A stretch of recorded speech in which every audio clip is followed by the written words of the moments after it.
Hi everyone, Ginette here. Welcome to Spirit Coffee Talk. Thank you for joining me and Elyse Catherine and Lisa Richmond as we dive into spirit insights of what's going on this week.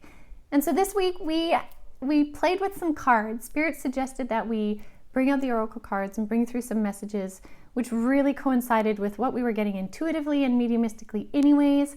But sometimes the cards really give a real nice, tangible, physical 3D thing to look at to amplify the messages coming through. So we did that, and we also talked about some animal symbolisms coming through, how to notice those, and then just maneuvering the energies as always on the planet, because we talked about it before that the energies would be thick, and what we want to do is we want to stay above it. We want to be able to float above the top of the water so that we don't feel like we're drowning within. So we talked all of that kind of stuff. So I hope you guys enjoy the show.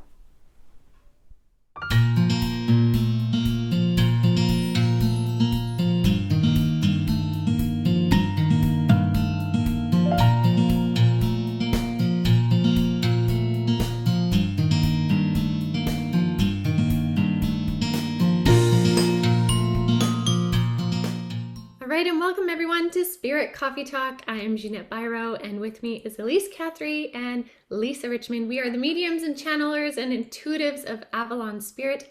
And as always, we join every Friday to check in with Spirit, check in with each other and see what's going on, whether it's cosmic stuff, humanity stuff, energetic stuff, you name it. We are here to chat. And so we welcome you all today and thank you so much for joining. And we figured we would start today off with some cards. Spirit actually encouraged me to pull some cards before we started today, and so I was like, oh, sure, okay. And it just seems pretty relevant to what's going on right now currently in our world and all of that kind of stuff and what we can do about it individually. So, welcome. There's my long spiel. All right, well, I'm just going to get right into it, and you guys can interject. Yeah. Okay. I haven't even seen the cards yet. Yeah, right? I know, this is great. So when I'm shuffling cards, so everybody gets to do it differently, right? Like you figure out your way with cards, however you want, is what I really encourage people to do. So when I'm shuffling, I will do, at least 3 rounds of shuffles as I'm asking my question. And then if I get any jumper cards like I just did, which I'll show you guys what that is in a minute, if I get anything that jumps out, that falls out, I consider that one like an extra important message for everything that's going to come out, okay? Sometimes as I'm shuffling, several cards will fall out, and sometimes they'll fall out with the questions as I go. If nothing falls out, then I will, after 3 shuffles, I will actually split the deck and pull 2 or 3 cards as I see fit. So that's just my method. Everybody has their own method, and I encourage you to figure out what that is for you. But the reason why I'm explaining that is because I had one jumper card in the beginning plus another one, and then it went into 3 from a pull. So there are 2 really important messages here from Spirit that should be like the really notable things that you really put in your pocket and take with you out of everything we're going to talk about. And the first one, which jumped out first, is this card, which is about letting go.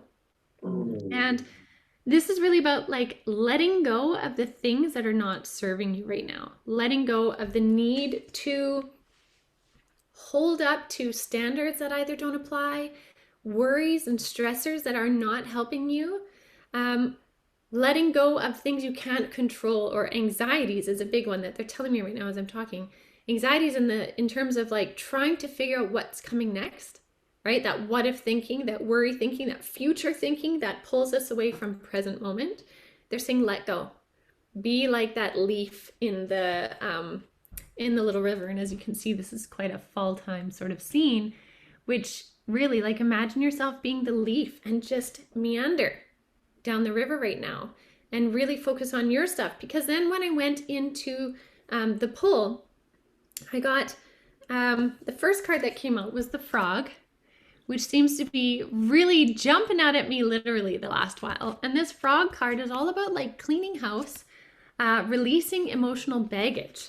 And this is something that we can really purposely dive into right now, is cleaning our emotional baggage. And this can come in many different ways. Like, this can come in a way of going back into old hurts, old issues, old traumas that seem to kind of be surfacing and cleaning them up again, deeper, better. But it can also just be cleaning emotional things that are connected to you, even in your house. And what I mean by that is there is something very liberating about like decluttering your home, decluttering your office, decluttering your wardrobe. For example, I know we talked about this before we started, but I went shopping the other day, and my intention for shopping was to bring things to my home and to me that would bring me comfort, a feeling, and energy and frequency. And one of them being this huge sweater that I'm wearing right now, which brings me so much comfort and safety and warmth, because to me, warmth is a thing. And because I did that, I then cleared out some other stuff from my closet that no longer brings me the vibe that I'm looking for. And so I use that kind of home closet example because that's a physical thing we can do that really speaks to the emotional aspect, the energetic aspect of self. So I love seeing this card come out because it's very, very pertinent to right now, which is check your emotional self, check your energetic self, what needs to be cleaned out and released, and then make room for what you want to come in. And very cool that it's followed by this card, which is wealth and beautiful vibrations from Mother Earth. And wealth is also very much a card of abundance. So again, when we make room for things, when we clear it out, we make room for abundance, abundance of energy, abundance of peace, abundance of space for new ideas to flourish, room to become our true best selves. Then that card was followed by the Queen card, which really is the embodiment of being your best self. And for me, my best self right now is in this cozy sweater. You look like a snow queen. Like you look like you're like Queen of the North or something. Yeah, right. And that's you're like earrings and ring. I was watching you. I'm like, you are this like white queen right now. That's so funny. Well, it feels like it in the fact that I took the time and the steps to create a safe energy for me. Totally. Right, that I could just fall into. And this morning I woke up with a headache and really sore muscles. I did my workout and just felt kind of bleh. And I was like, I have that cozy sweater that I'm gonna put on. And it does, it makes me feel so good. And again, that's a physical representation of how we can work with energies. Totally. Right? We can do that in many different ways. This is but one example. But the key of it is that it changes our perception, like we were talking about, to how we are interacting in the world. And that's why when I was showing you guys the example of how to shuffle my cards and one jumped out, the perception card jumped out, which is all about changing your perspective and your perception to fit the reality you wish to be in. Totally. Now, I have to say with that, it doesn't mean your reality is one of being aloof and totally detached with 3D world and what's going on, but it's about recognizing what's happening in the 3D world, recognizing what's happening in your internal world, and then consciously choosing how you're creating a world based on your perception that makes you feel okay. Mm-hmm. So I agree. I feel like, thanks for that, Ginette. Yeah. But I did that without even talking to you about this. I wore my Island Life shirt, and I was telling you ladies before, and I'll share this, is I was kind of looking through too, being like, how do I feel? Like, how do I want to feel? And I found this. And when my family, we traveled the globe for 6 to 8 months. Well, 8 months we were traveling. Anyway, we stayed in Thailand in a place called Koh Lanta. In Thai, Koh, K-O-H, is the word for island. And so we stayed in this little place called Koh Lanta Island, and it was just the most amazing vibe. The frequency on that island and the vibration on that island, it was just like you couldn't help but just becoming whatever that perception of that reality was on Lanta. And one of the locals described it to me as co-life. Oh, this is co-life. And I found this in Koh's Island. So it's an island life. And I wanted to bring it with me as always a representation of how I wanted to feel. Because this was my physical representation of co-life. And my family and I will often say that to each other, oh, co-life, like just co-life, like get back into co-life. It's right here, right here. And that's why I put it on today before we even talked about this. It's because, you know, I can go into Facebook life or Instagram life and it's completely different because there's so many different things going on. And I can dip into other people's perceptions and then very quickly think they're my perception because I'm involved in it. But I wanted to take a big step back and be like, okay, Lisa, what is the perception or what is the life or the mentality you actually want? Because you get to choose. And I'm like, oh, I want co-life, right? I want island life. That's the mentality. That's the vibration that I want to live in today. And it was exactly what you said. That can be my reality and my perception and not have my head in the sand and pretend like nothing's happened because I'm physically living in this world. So I am experiencing it. But how the projection on the screen looks to me versus somebody else, you know, is completely different based upon what you want to see. You know what I mean? Yeah. I think it's really important people dig in, and even if they get really flared up about something, stop and be like, is this really my perception and really my belief? Or am I getting taken up by the rolling snowball? You know what I mean? Like, am I really thinking this? Does this really bug me? Or does this really affect me? Or am I taking on a larger perception that I'm calling my own? Mm-hmm. Totally. And I think it's important too, on that note, Lisa, okay, so what if the answer is yes, it is my perception? And it's like, okay, cool. How do I want to react? What do I want to do with that? Like, do I want to take it on and stew and like scroll the gram and get more worked up and then think, oh, I'm too worked up, put my phone away and then go about living the rest of my day in that space? Totally. That's not going to help anything. It's not going to help me. It's not going to help the situation that I might be upset or wanting to change or wanting, you know, to see shifts. It's going to just keep me in a shitty space.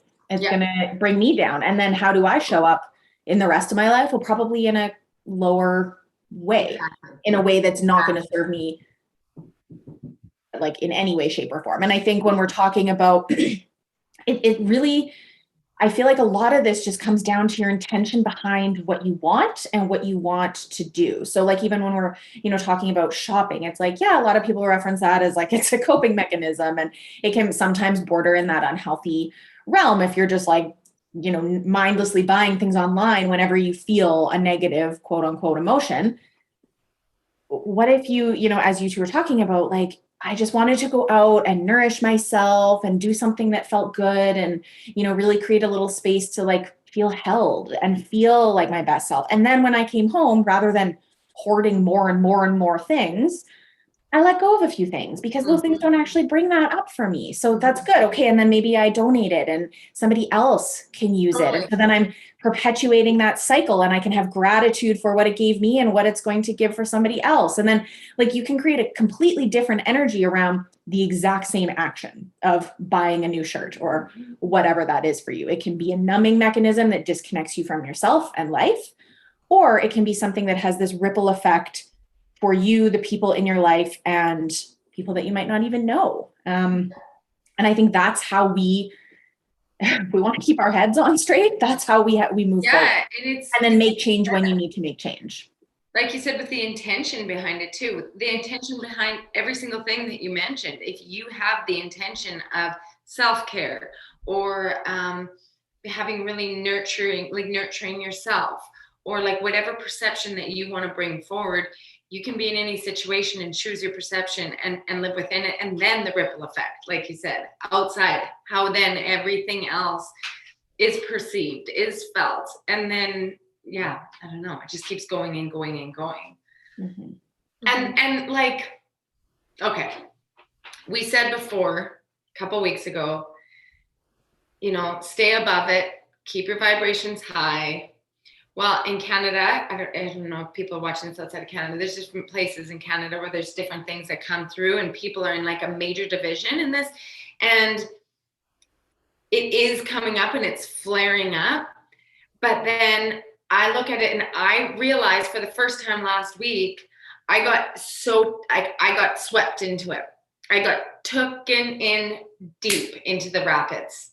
And just what we were talking about before about keeping our head above, it was, at the time, I didn't think it was a good experience because it was the most awful feeling ever. But coming back out, taking a step up, getting out of the rapids and looking from a perspective, I see that it's still happening, but I'm choosing not to go back in it anymore because it sucked. It was terrible. It was awful. But I had to experience it to know that when I stood back, I'm like, yeah, it's really as bad as it looks in there. But I don't have to go in there. I can still be here. I can still be here and control the things that I can control. You know, like I live in a beautiful place in the Okanagan. We take our boat out on the lake. It's beautiful. We go for bike rides with my kids. I have amazing animals with me, huge backyard, and a loving husband. It's just like, there's so much that I can control, that I can look every day and be like, oh my God, I'm so lucky. I'm so lucky to just go outside and anything I want to wear as a woman, you know, walk my dog and not have an issue, have my coffee, go to the grocery store. I have so much freedoms in that. That's what I can control right now, my perception. And yes, there's some things that are people really fighting for right now. And I get that. I acknowledge that. But I'm not going in that rapids anymore. You know, I'm not. And however anybody wants to perceive their life, that's their life, right? But know that even in the big picture of what's going on, you have control of what you can control. And then you can be that projector and see what you want to see and live each moment to moment with the choices that you have and how you want to show up. Mm-hmm. Yeah, I 100% agree. Rant. That's my rant. Quick drop, right? Yeah, I think that's such an important message. That's that like letting go piece that jumped out first and foremost, right? Like letting go, let go of the things that you can't control, that are not yours to control, which is really the actions of anybody else. Yeah. They're not yours to control. Your only actions to control are your own. Yeah. And then also your reactions to other people's actions. Those are your control points where you have full sovereignty to choose.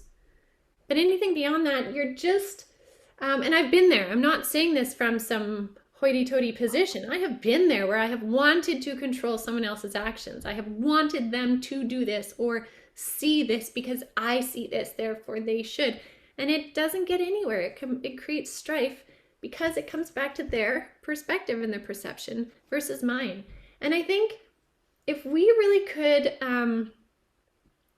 really embrace this at the foundational level for any conversations, confrontations, so on and so forth, people would come to conversations or confrontations with like less of a charged energy because they would know that both things are going to be held and there would be space for things to be heard without judgment.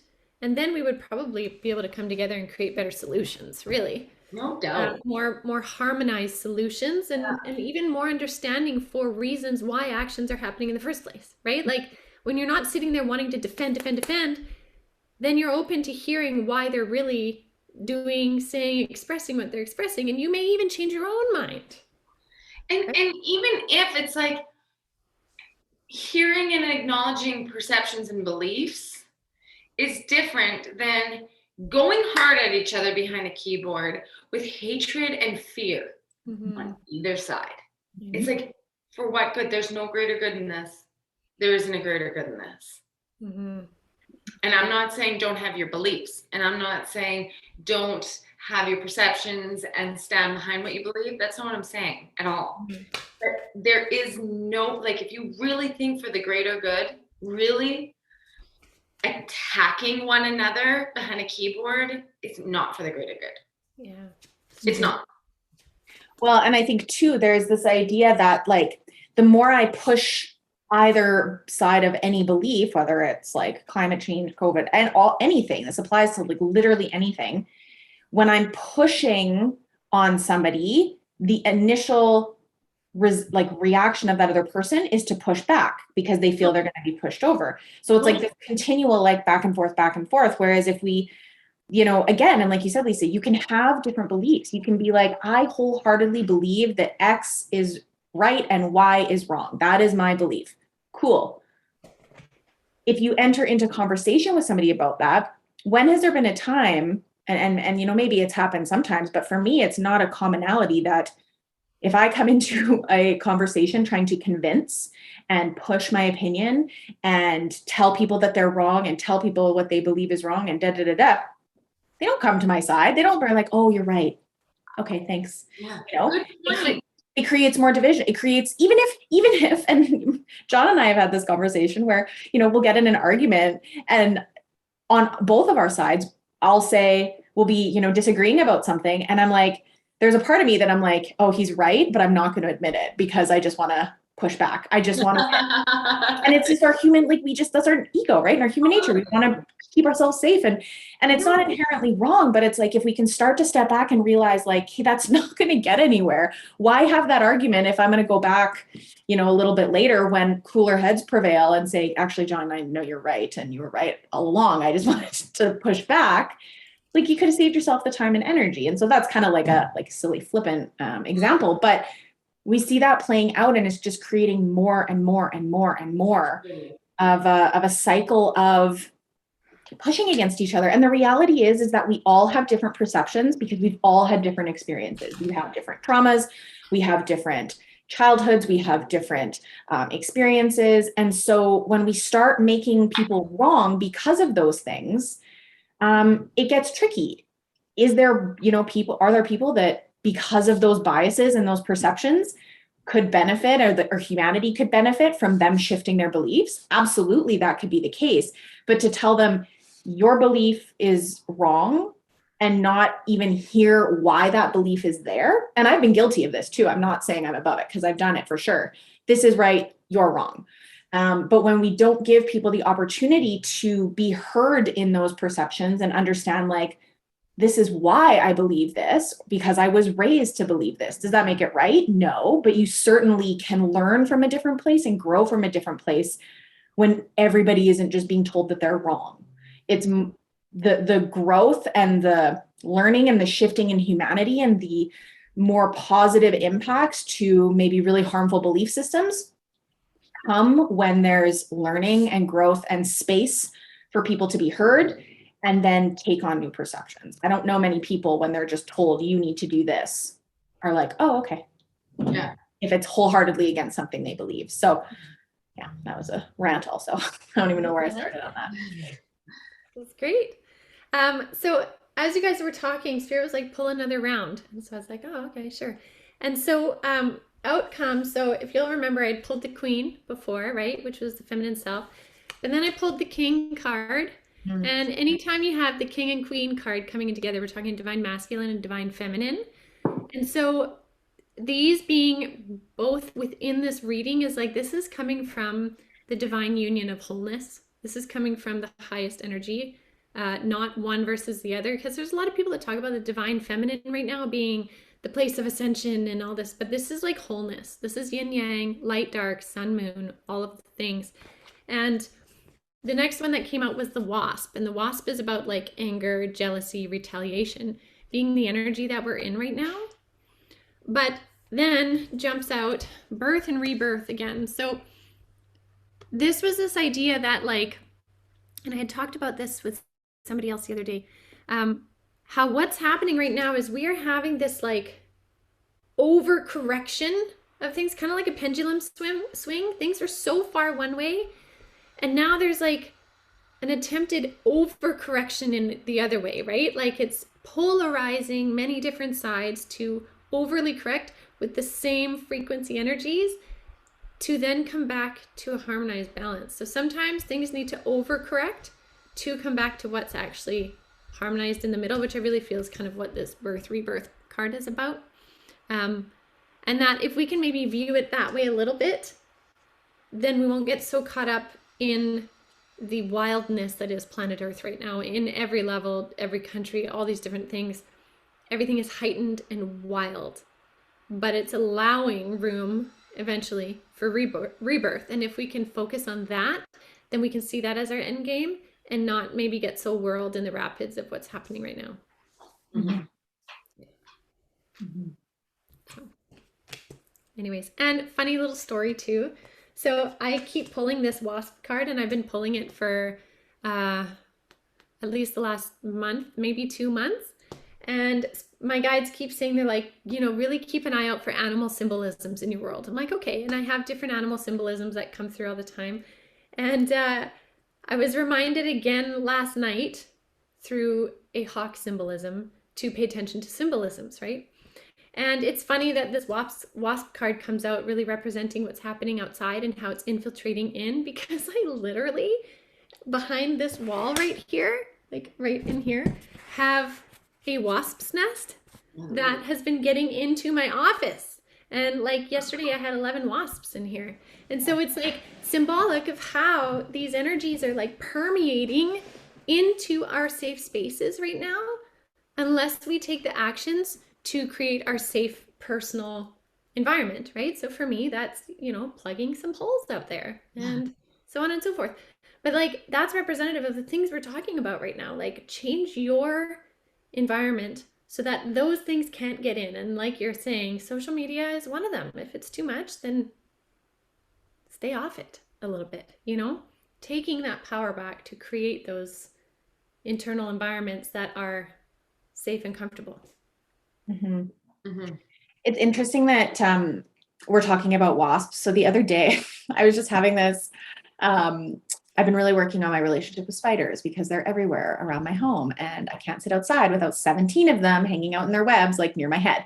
And normally that freaks me out, but I've been like, okay, they're small guys. We'll make peace, whatever. So I was sitting outside, and I don't even know what triggered this, but I was like, wasps really suck. Like, what is their role? They're just kind of like really the assholes of the insect world. Like, I don't know, why are they here? Like, they've obviously got to play a part in the ecosystem, but like, do they? Like, I just feel like they're just jerks in bee form. And so it's funny we bring this up. You brought up wasp and anger and all that sort of thing, because I did a quick Google as you were talking about it to be like, I was just thinking about this the other day. What is the like physical role of the wasp in the ecosystem? So the first thing that came up was that wasps are essential for ecosystem functioning and indirectly responsible for increased food production. Most wasp species prey on other insects, including agricultural pests. Many wasps are also essential pollinators. So what was kind of coming up for me was that, again, we're seeing a lot of anger in the world about a lot of things, and some anger is really good, right? Like, anger can be really divine in that it can create change, because anger really is a secondary emotion, and usually there's hurt, fear, sadness, something underneath it.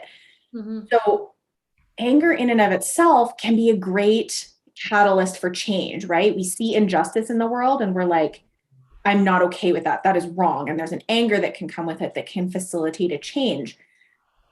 Just as wasps have their positive reason for being here, right? They are part of a very complex ecosystem that they play a big role, but sometimes they're assholes and sometimes they suck and they just sting you because you're having a fun day out on the playground. And like, so it just was reminding me, I guess, of that like duality of anger, and how like anger, it from like a really deep divine sense of like, this makes me angry because there's injustice, or I want to create change with that, versus anger just to be angry.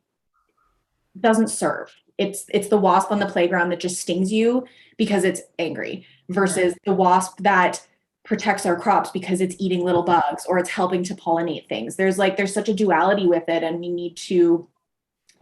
but I just think it's important that we are learning to check in with ourselves when we're in that place. Is my anger helping? Is it something that can create change? Is it something that, can be a catalyst for good? Or am I just angry to be angry? And like, because I'm also actually feeling all of these things underneath that I'm probably not addressing. And I'm using anger to like, Excuse me. push it outwards. No. Yeah, I think that's God bless you. great. Yeah, thanks. Lisa, what did you pull? I saw you brought your cards out. Oh. Well, I can bring it back. I was kind of just thinking about, I asked essentially what Okay, it's just coming up over and over and over about a lot of things behind the reasoning for kind of anger retaliation on others is that we are at a place where people are really wanting their voices to be heard.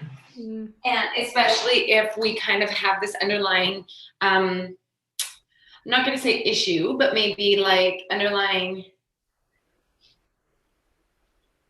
thing of not being heard, right? Like, I know that in a lot of my experiences with growth, I looked back and realized that freedom was a big piece for me, and also being heard, because I felt like I wasn't heard a lot in my life, right? And so I would lose my voice tons, and it was being heard. So Spirit keeps reminding me that a lot of the retaliation and the blah, blah, blah, blah, blah is actually not about the other person as much as about needing to be heard.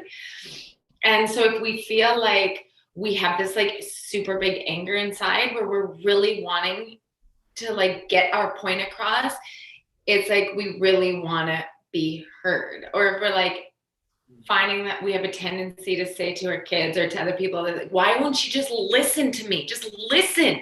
Why aren't you listening?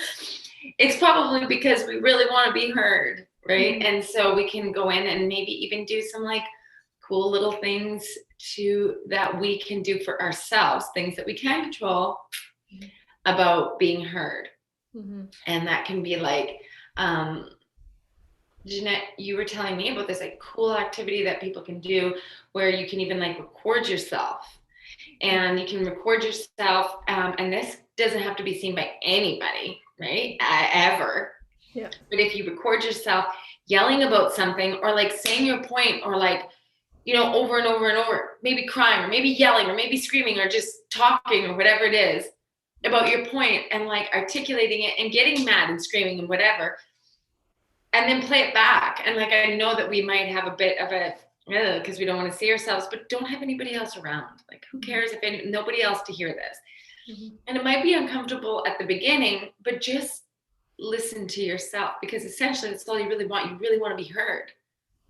So like, give yourself a chance to be heard, because you hearing you is really the only thing that matters. You know, we reflect it onto others that we want them to hear you, but it's not. It's you need to hear what you really think. You need to hear your own anger, frustration, everything. That's the longing inside that needs to be heard. And I know that there's definitely some people that have come in this human experience with the need to be heard for whatever reason it is. And so you go through your human experiences either not being heard or not being listened to, so that you can have that breakthrough and that need to be heard. And so Spirit just keeps saying, like, if you have that feeling of like your voice is being stifled, my rights are being taken away, my voice is being taken away from me, but there's a big part of you that really feels like it needs to be heard. And that's great. You're the best person to listen to that. So do the recordings, do the, you know, so that you can have that need and see how it works, see how it feels. Yep. That's great. That's a really great point. And it's a real way to get your power back. Right? Like, excellent. It's unnerving, but it's so powerful. So yeah, definitely. Cool. Well, do you guys have any other insights or things you feel need to be said, or do we feel pretty complete with that? I think it's good. It's like sticking it. Like, it's okay. Like, it's gonna like get your power back. Choose your perception. Like, you got this. You got this. Yeah, and I think for me, I'm feeling too like none of the things that we're sharing, like you were saying, Ginette, we're immune to. Like, it's always, I think these are things that we are all, every single one of us, experiencing in different ways. And it's part of our growth as human beings. It's like to be able to learn to relate to one another, because if we're honest with ourselves, like, yeah, it's really prevalent and obvious right now because there's so many things that we could be arguing about, or like so many things happening that are just creating so many challenging emotions, but also just it's really hard and there's a lot going on.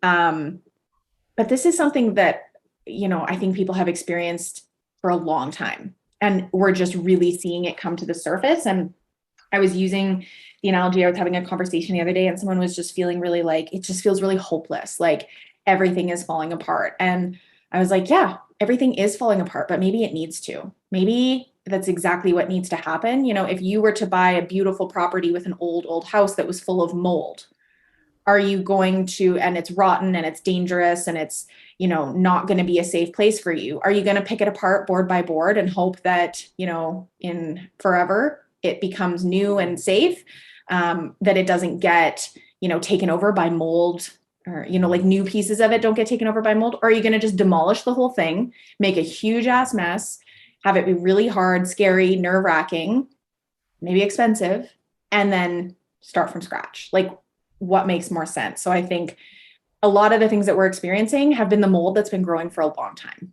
Yeah. And so, and like literally in our faces, it's been growing, and figuratively in our own experiences, things that we maybe haven't, I know I can be very argumentative. Something that's been, you know, raised to me for a long time, because when I get passionate, I have words to say and I want to be heard and I want to make change with my voice and I want to do all these things. But it's really been reflected back to me, like in moments when I've been really angry and really shown up in a way just to prove people wrong. Have I actually achieved what I wanted to? No, probably not. And I see that again now here, right? And in the last couple of years, that's really been highlighted. So I just think that a lot of these things have been building and we've been experiencing them and practicing them for a long time. And it's a huge mirror back to each and every one of us, as well as like collectively. Mm-hmm. How do we want to exist in society together? How do we want to interact with each other going forward? How do we want to hear each other? How do we want to hold space for each other? How do we want to show compassion and make change and, you know, make sure that every person on this planet, no matter where you're born, what your orientation is, what you experience, any of that, that you have the same rights, freedoms, and ability to experience a joyful life as any other person. Mm-hmm. And how do we want to create that, really? Because fighting with each other and like digging our heels in, I don't think is going to be what gets us there. Mm-hmm. Yeah, I agree. Beautiful statement. Yeah. All right. Well, I mean, I think with that, take us home. I think with that, we'll leave it. And I hope you guys all enjoyed that and those insights from Spirit through the cards, through, you know, the intuitive hits that came in. And yeah, really just become conscious of what you're doing in your actions and why, and create that safe space from within. Mm-hmm. And then, you know, for everything else, you guys check out avalonspirit.com. We have lots of different offerings on the website of, you know, wellness modalities to get you back to you. So definitely check that out, as well as some of the course offerings we have on there and products. We've got stones and crystals and things to bring peace and harmony to you, to your environment, to your experience on this planet. So definitely worth checking out. And yeah, we will be back next week. Some of those kits, Ginette, some of those kits are like perfect right now. If you want to create your reality, it's like, how do I want to feel? These kits are so beautiful to be able to like create your little surroundings of exactly how you want, create ceremony and the smells and the crystals. Check them out. They're amazing. Awesome. Well, thank you for that. Yeah, you guys definitely check them out. And yeah, we'll be back next week with more. Okay, have a good week. Bye.